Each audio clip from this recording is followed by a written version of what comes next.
नमस्कार प्रिय विद्यार्थियों।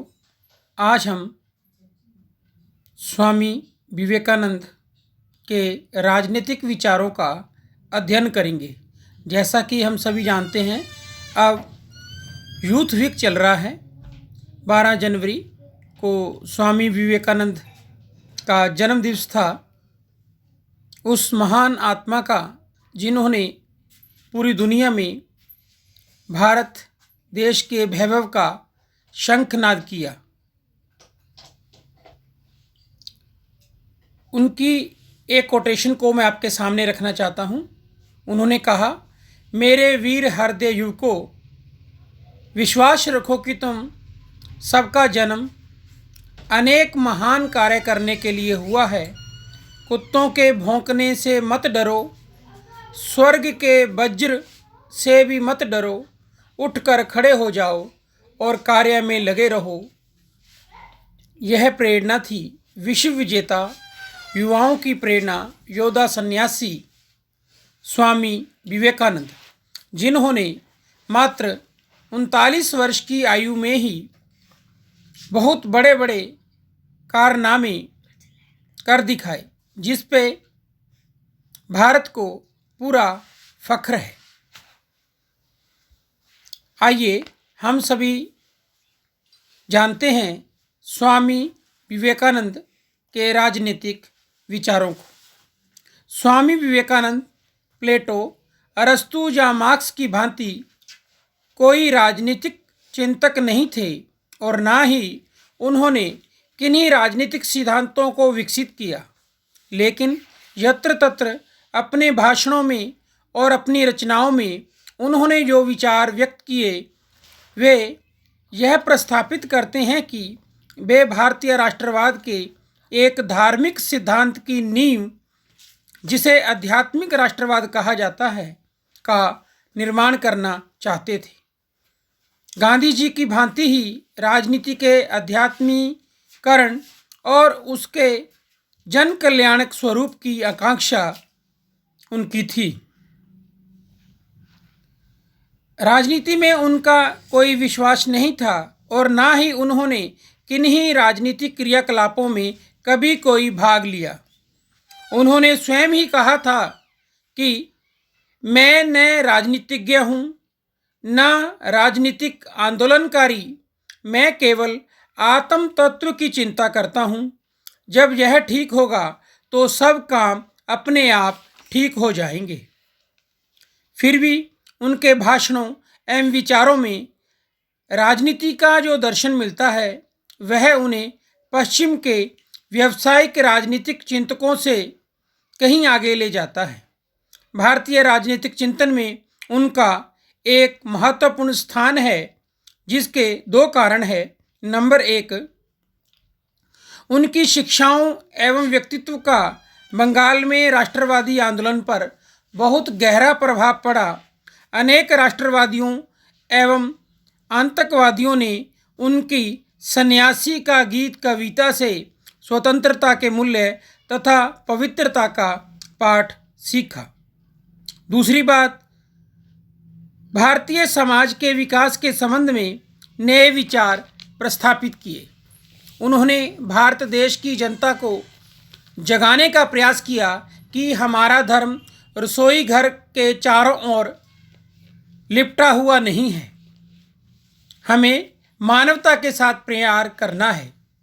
जातिगत बंधनों में, जातिगत संकीर्णताओं में बंधकर मानवता का ह्रास नहीं होने देना है। भारत के सामाजिक एवं राजनीतिक चिंतन को समझने के लिए हमें विवेकानंद के विचारों को निम्न शीर्षकों के अंतर्गत समझना होगा। स्वामी विवेकानंद के राष्ट्रवाद संबंधी विचार या राष्ट्रवाद का धार्मिक सिद्धांत। उन्होंने आध्यात्मिक राष्ट्रवाद के सिद्धांत का प्रतिपादन इसलिए किया कि वे समझते थे कि आगे चलकर धर्म ही भारत के राष्ट्रीय जीवन का मेरुदंड बनेगा, रीढ़ की हड्डी बनेगा। वे मानते थे कि प्रत्येक राष्ट्र के जीवन की एक प्रमुख अभिव्यक्ति होती है, वह तत्व भारत के संबंध में धर्म है। उनके शब्दों में जिस प्रकार संगीत में एक प्रमुख स्वर होता है, वैसे ही हर राष्ट्र के जीवन में एक प्रधान तत्व हुआ करता है। अन्य सब तत्व उसी में केंद्रित रहते हैं और वह तत्व है भारत के लिए धर्म। उनके विचार में धर्म का अर्थ शाश्वत तत्व का साक्षात्कार करना था। वे सामाजिक मत मतांतरों और पुरानी पोंगापंथी रूढ़ियों को धर्म नहीं मानते थे। धर्म ही भारतीय जनजीवन का आधार रहा है, इसलिए सभी सुधार धर्म के माध्यम से ही किए जाने चाहिए। उनके मतानुसार भारत को अपने अध्यात्म से पश्चिम को विजित करना होगा, पश्चिम को जीतना होगा। उनका कहना था, एक बार भारत को पुनः विश्व की विजय करनी है, उसे पश्चिम की आध्यात्मिक विजय करनी है। वे भारतीय राष्ट्रवाद के संदेशवाहक थे। उन्होंने कहा, बंकिम चंद्र को पढ़ो, उनके सनातन धर्म और उनकी देशभक्ति को ग्रहण करो। जन्मभूमि की सेवा को अपना सबसे बड़ा कर्तव्य समझो। हे वीर, निर्भीक बनो, साहस धारण करो, इस बात पर गर्व करो कि तुम भारतीय हो और गर्व के साथ घोषणा करो कि मैं भारतीय हूँ और प्रत्येक भारतीय मेरा भाई है। तो यह था स्वामी विवेकानंद के राष्ट्रवाद संबंधी विचार, जिन्होंने उसे धर्म के माध्यम से समझाने का प्रयास किया। उन्होंने बताया कि भारत का जो महत्वपूर्ण तत्व है वह धर्म है, जिसके माध्यम से ही उसकी राष्ट्र के रूप में अभिव्यक्ति होती है। नेक्स्ट दूसरा बिंदु है उनके चिंतन का स्वतंत्रता संबंधी धारणा। उनकी स्वतंत्रता विषयक दृष्टिकोण बहुत व्यापकता लिए हुए है। उनका कहना था कि संपूर्ण विश्व अपनी अनवरत गति से मुख्यतः स्वतंत्रता की ही खोज कर रहा है। जीवन सुख समृद्धि की एकमात्र शर्त चिंतन और कार्य में स्वतंत्रता है। जिस क्षेत्र में चिंतन और कार्य की स्वतंत्रता नहीं है, उस क्षेत्र में मनुष्य जाति का और राष्ट्र का निश्चय ही पतन होगा। स्वामी विवेकानंद के अनुसार शारीरिक, मानसिक तथा आध्यात्मिक स्वतंत्रता की ओर अग्रसर होना तथा दूसरों को उसकी ओर अग्रसर होने में सहायता देना मनुष्य का सबसे बड़ा पुरस्कार है। जो सामाजिक नियम इस स्वतंत्रता के विकास में बाधा डालते हैं, वे हानिकारक हैं और उन्हें शीघ्र नष्ट करने के लिए प्रयत्न करने चाहिए।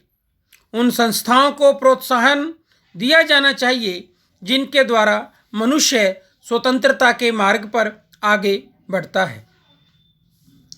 इस प्रकार हमने स्वामी जी के स्वतंत्रता संबंधी चिंतन के माध्यम से, चिंतन में से यह बात की जानकारी प्राप्त की कि चिंतन और कार्य की स्वतंत्रता ही हमारी प्रगति का आधार है। नेक्स्ट, शक्ति और निर्भयता का संदेश। राजनीति शास्त्र की शब्दावली में इसे हम प्रतिरोध का सिद्धांत, थ्योरी ऑफ रेसिस्टेंस कह सकते हैं। उन्होंने भारतवासियों को शक्ति एवं निर्भयता का संदेश दिया। उन्होंने संदेश दिया कि भारतवासी शक्ति, निर्भीकता और आत्मबल के आधार पर ही विदेशी सत्ता से लोहा ले सकते हैं और राष्ट्रीय स्वाधीनता प्राप्त कर सकते हैं। उनके शब्दों में शक्ति ही धर्म है। उन्होंने घोषणा की कि मेरे धर्म का सार शक्ति है। जो धर्म हृदय में शक्ति का संचार नहीं करता, वह मेरी दृष्टि में धर्म नहीं है। शक्ति धर्म से भी बड़ी वस्तु है और शक्ति से बढ़कर कुछ नहीं। उन्होंने भारतीयों को ललकारते हुए कहा, अगर दुनिया में कोई पाप है तो वह है दुर्बलता, कमजोरी। दुर्बलता को दूर करो। दुर्बलता ही पाप है, दुर्बलता ही मृत्यु है। अब हमारे देश को जिन वस्तुओं की आवश्यकता है वे है लोहे के पुट्ठे, फौलाद की नाड़ियां और ऐसी प्रबल मन शक्ति जिसको रोका ना जा सके। उनके विचार में शक्ति के संदेश को ओजपूर्ण समर्थन करना राष्ट्रीय पुनर्निर्माण का सबसे अच्छा मार्ग था। उनका कहना था कि आत्मा का लक्षण सिंह के समान है, अतः मनुष्य में भी सिंह के समान भावना का विकास होना अति आवश्यक है।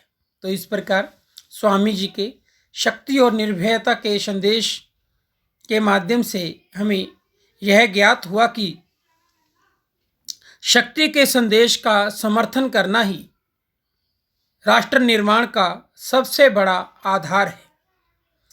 जब तक हम आत्मबल से परिपूर्ण नहीं होंगे, हम कोई भी कार्य अच्छे तरीके से नहीं कर सकेंगे। नेक्स्ट है व्यक्ति की गरिमा संबंधी विचार। उनके अनुसार राष्ट्र व्यक्तियों से ही बनता है, अतः सब व्यक्तियों को अपने में पुरुषत्व, मानव गरिमा तथा सम्मान की भावना आदि श्रेष्ठ गुणों का विकास करना चाहिए। उनके शब्दों में आवश्यकता इस बात की है कि व्यक्ति अपने अहं का देश और राष्ट्र की आत्मा के साथ तादात्म्य करे। अधिकारों की अपेक्षा कर्तव्यों पर बल। व्यक्तियों के अधिकारों के समर्थकों के बीच निरंतर संघर्ष चल रहा है। फलस्वरूप समाज धीरे धीरे अधिकारों के परस्पर विरोधी सिद्धांतों की सफलता के लिए युद्ध का अखाड़ा बनता जा रहा है। ऐसे समय में उन्होंने कर्तव्यों को महत्व प्रदान किया। सभी व्यक्ति और समूह अपने कर्तव्य और दायित्वों के पालन में ईमानदार हों। मानवीय गरिमा इस बात में निहित है कि वह सार्वभौम शुभ की सिद्धि हेतु अपना सर्वस्व उत्सर्ग कर दे, न्योछावर कर दे। नेक्स्ट है समाजवाद संबंधी विचार। स्वामी विवेकानंद ने घोषणा की कि मैं इसलिए समाजवादी नहीं हूं कि वह पूर्ण व्यवस्था है, बल्कि इसलिए कि आधी रोटी ना कुछ से अच्छी है। डॉक्टर बीपी वर्मा ने उन्हें दो अर्थों में समाजवादी कहा। प्रथम, भारतीय इतिहास में दो जातियों का वर्चस्व रहा। क्षत्रियों ने गरीब जनता का आर्थिक एवं राजनीतिक शोषण किया तथा ब्राह्मणों ने उसे नवीन व जटिल धार्मिक क्रियाकलाप और अनुष्ठानों के बंधन में जकड़ कर रखा, जिसकी उन्होंने खुले तौर पर भर्त्सना की। उन्होंने जातीय उत्पीड़न को भी बहुत बुरा बताया। दूसरा, उन्होंने सभी देशवासियों के लिए समान अवसर के सिद्धांत का समर्थन किया। उन्होंने लिखा, यदि प्रकृति में असमानता है तो भी सबके लिए समान अवसर होने चाहिए, अथवा यदि कुछ को अधिक और कुछ को कम अवसर दिए जाएं तो दुर्बलों को सबलों से अधिक अवसर दिया जाना चाहिए। दूसरे शब्दों में, ब्राह्मण को शिक्षा की उतनी आवश्यकता नहीं है जितनी चांडाल को। यदि ब्राह्मण को एक अध्यापक की आवश्यकता है तो चांडाल को 10 की, क्योंकि जिसको प्रकृति ने जन्म से सूक्ष्म बुद्धि नहीं दी उसे अधिक सहायता दी जानी चाहिए। समाजवाद के लक्ष्य को अर्जित करने के लिए उन्होंने हिंसात्मक सामाजिक क्रांति का समर्थन नहीं किया। इसके साथ ही उनके चिंतन का मूल आध्यात्मिकता है। उनका समस्त दर्शन धर्म के चारों ओर घूमता है, अध्यात्मवाद से परिपूर्ण है। उसमें चारित्रिक शुद्धता एवं बंधुत्व का भाव शामिल है। नेक्स्ट है आदर्श राज्य की धारणा। मानवीय समाज पर 4 वर्ण ब्राह्मण, क्षत्रिय, वैश्य और शूद्र बारी बारी से राज्य करते रहे हैं। ब्राह्मण पुरोहित ज्ञान के शासन और विज्ञानों की प्रगति के लिए है। क्षत्रिय राज्य क्रूर और अन्यायी होता है। इस काल में कला एवं सामाजिक शिष्टता उन्नति के शिखर पर पहुंच जाती है। वैश्य राज्य काल में कुचलने एवं खून चूसने की मौन शक्ति अत्यंत भीषण होती है। अंत में शूद्र मजदूरों के राज्य, उसमें भौतिक सुखों का समान वितरण और उससे हानि होगी। सभ्यता का निम्न स्तर पर गिर जाना, इसमें साधारण शिक्षा का तो प्रचार होगा, परंतु असामान्य प्रतिभाशाली व्यक्ति कम होते जाएंगे। वे एक ऐसा आदर्श स्थापित करने की बात करते हैं जिसमें ब्राह्मण काल का ज्ञान, क्षत्रिय काल की सभ्यता, वैश्य काल का प्रचार भाव और शूद्र काल की समानता रखी जा सके, तो वह आदर्श राज्य होगा। अंतिम बिंदु है अंतर्राष्ट्रीयता एवं विश्व बंधुत्व। स्वामी जी अंतर्राष्ट्रीयवादी थे। वे वसुधैव कुटुंबकम की विचारधारा को मानने वाले थे। वे उदार चित्त के व्यक्तित्व थे। शिकागो धर्म संसद समाप्त होने के बाद कहा गया कि यहाँ अन्य सब प्रतिनिधि अपने अपने धर्म के ईश्वर की चर्चा करते रहे, वहाँ केवल स्वामी विवेकानंद जी ने ही सबके ईश्वर की बात की। उन्होंने एक बार कहा था, निसंदेह मुझे भारत से प्यार है, पर प्रत्येक दिन मेरी दृष्टि अधिक निर्मल होती जाती है। हमारे लिए भारत या इंग्लैंड या अमेरिका क्या है? हम तो ईश्वर के सेवक हैं, जिसे ब्रह्म कहते हैं। जड़ में पानी देने वाला क्या सारे वृक्ष को नहीं सींचता है? उनके विचारों का अहम सिद्धांत यह है कि जैसा कि उन्होंने कहा था, अगर ज्ञान के साथ जिस वास्तविक संसार में हम रहते हैं उसमें कर्म ना किया जाए तो ज्ञान निरर्थक है। विवेकानंद के बारे में यह प्रसिद्ध है कि उन्होंने इनसाइक्लोपीडिया ऑफ ब्रिटेनिका के 11 खंड कंठस्थ कर रखे थे। उन्होंने J.S. मिल, कांट के विचारों का अध्ययन किया था। उन्होंने व्यक्तित्व की गरिमा का समर्थन करते हुए अधिकारों का समर्थन न कर कर्तव्यों पर अधिक बल दिया। राष्ट्रवाद की अपेक्षा अंतर्राष्ट्रवाद पर बल दिया। तो इस प्रकार स्वामी विवेकानंद के राजनीतिक विचारों के माध्यम से हमने उनके व्यक्तित्व की संपूर्ण चित्र को समझने का प्रयास किया। धन्यवाद।